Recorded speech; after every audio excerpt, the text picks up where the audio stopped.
Well, with the playing of that familiar theme song, it's time to go out to the other coast of the United States and check in and see what's happening with Michael Snyder. Hello, Michael. Hey, Alex. Greetings from Movie Land, everybody. And we do have some new films to discuss. I just want to start off by saying, didn't get a chance to see Gretel and Hansel, which is the new, I guess, revision of the old fairy tale. But, you know, I've seen some other things. We'll move on. I love a good espionage movie, and I love a good revenge movie. So I'm the target audience for a movie like The Rhythm Section, which is a revenge movie wrapped in an espionage movie. It's about a young woman, an Oxford grad named Stephanie, whose parents and brother die in a plane crash. This sends Stephanie, played by Blake Lively, on a downward spiral into drugs and prostitution until an investigative journalist approaches her with information that the airplane was destroyed by a terrorist's bomb, and he knows who built the bomb. One thing leads to another, and soon she's in a training montage with an ex-MI6 agent. It's Jude Law. That's not his real name. I mean, it's not his name in the movie. It is his real name, and he's going to train her, and eventually, you know, she's going to try to track down whoever was responsible for killing mom, dad, and brother. But will this novice-turned-would-be assassin succeed in her mission to get, you know, revenge? She roams the world, dons disguises in secret agent style, and tries to take out a group of bad guys, finding herself in peril from scene to scene. The movie comes from Eon, the production company behind the James Bond series, and has a few rattling good action sequences, almost Jason Bourne style. But other than her being caught up in a couple of fights and one other set piece, Lively's character is less than lively, you know, dead inside and all that. And all the wigs in the world couldn't give Stephanie the distinct character or characters that she needed to be compelling. In fact, the rhythm section could have benefited from a more pulsing rhythm. Adapted from Mark Burnell from his self-same novel, it may have tried to put the book's intricacies and twists on screen, but couldn't do them justice in the time or space allotted. In addition to Jude Law, the fine actor Sterling K. Brown is also on board. I'm hoping that he, Law, and Lively have something more memorable in their future projects. For the record, it was directed by Reed Morano, who does great with bang pow, but not as good with plot and motivations other than Stephanie's thirst for revenge. Moving on. The Assistant is another story entirely. Again, it's female-centric. It's an intimate one-day-in-the-life look at a young woman in an entry-level position at a New York City headquarters of a high-powered entertainment mogul. As such, it's a scathing #MeToo era up-close and personal look at offhand sexual harassment and the sort of be glad that you're even here attitude you can find at a job that's coveted by many. Julia Garner is fantastic as Jane, a recent college grad, you know, 4.0 grade average, and she aspires to be a producer, so she's supposed to be quietly accepting of whatever demeaning treatment is required at the office. And in that situation, she has to put up with the distinctly Harvey Weinstein-like behavior of her boss. Maybe that should be allegedly Harvey Weinstein-like. But it's all rather subtle at first, as she diligently and efficiently goes about her duties, but the toxicity of the situation and the heedless way it's addressed by other people in the company, all that's inescapable.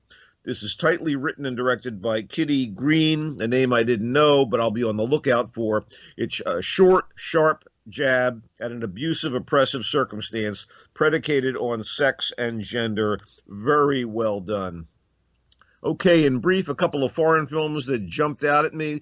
Really worth your time. The Traitor is a rather involved 2-hour docudrama from Italy that recounts the true story of a mafia war in the early 1980s, and Tommaso Buscetta, the made man from Sicily who escapes the violence at home and hides out in Brazil, and thus leaves family members in Palermo to face the music. And I don't mean the romantic sounds of Nino Rota. As his enemies close in on him, Buscetta decides to betray the Cosa Nostra to the authorities with major consequences. It has elements of a great crime saga, doesn't get too deep into why Buscetta decided to get out, other than his fear, or why he made certain other choices that imperiled his family, but I was engrossed in the methodical way things played out, as orchestrated by director Marco Bellocchio. Recommendation for The Traitor. And finally, we get Beanpole, a beautifully written, directed, shot, and acted interpersonal drama from Russia about the price of war paid by those who fight and those who survive, as seen in its aftermath. The setting is Leningrad in 1945, a city in ruins by the end of World War II, and the main characters are two young women. Aya, a tall, tightly wound blonde, nicknamed Beanpole, who was first seen working in a veterans hospital, and Masha, her loose and lively friend, just back from the front. Aya was at the front with Masha too, but she was sent home with PTSD, which continues to manifest, while Masha somehow made it through the war, seemingly unscathed, but in fact is just as wounded in her way as Aya. Directed and co-written by Kentamar Balagov, it's a masterful depiction of the damage that lingers after the very last shot is fired in a war and what people have to do to survive it all. Beanpole, best of all four films that we discussed here, although I really like The Assistant too. What do you got, buddy?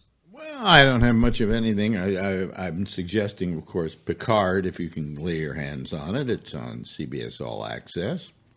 I love it. It's picking up the story of Enterprise Captain Jean-Luc Picard, 20 years after the last episode of Star Trek The Next Generation. Am I right about that? Yeah, but it deals very heavily with aging, and that's what I really like about it.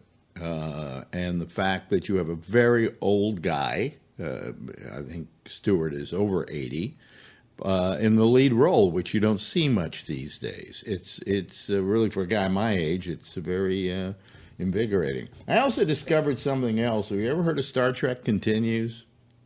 It is a series of movies or online dramas. Is that right? It is basically a bunch of people. It's a fan-created series that picks up where the original Star Trek left off, and they produce it. And I'm telling you, the production values are incredible. I mean, the sets look exactly like the original sets. And it has... We're talking about Star Trek, the original series, so there's people playing Kirk and Spock and such, right? That's right, yeah. And it has the feel of those old shows. And it's superbly done. I was just amazed at it when I sat here watching it. And I just caught up with it. It's been around for years. I've been doing it since, I think, 2013. They just wrapped up their last episode. They're not going to do anymore. But there are about 8 or 9 of them. And it's you watch it, and you're just in awe of the work they put into doing this thing. Just amazing.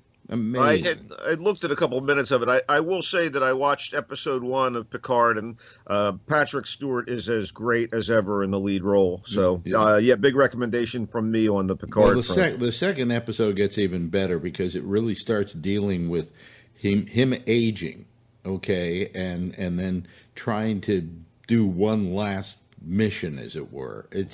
I think it's a superb show. I think even far better than Star Trek Discovery. So, I'm glad to hear that. In any event, people can check me out on Twitter at Culture Blaster and on Facebook at Michael Snyder's Culture Blast page, where you can hear Alex and I anytime you want with a click of the mouse. Okay. Well, thank you very much, Michael, and hopefully we will see you again next week.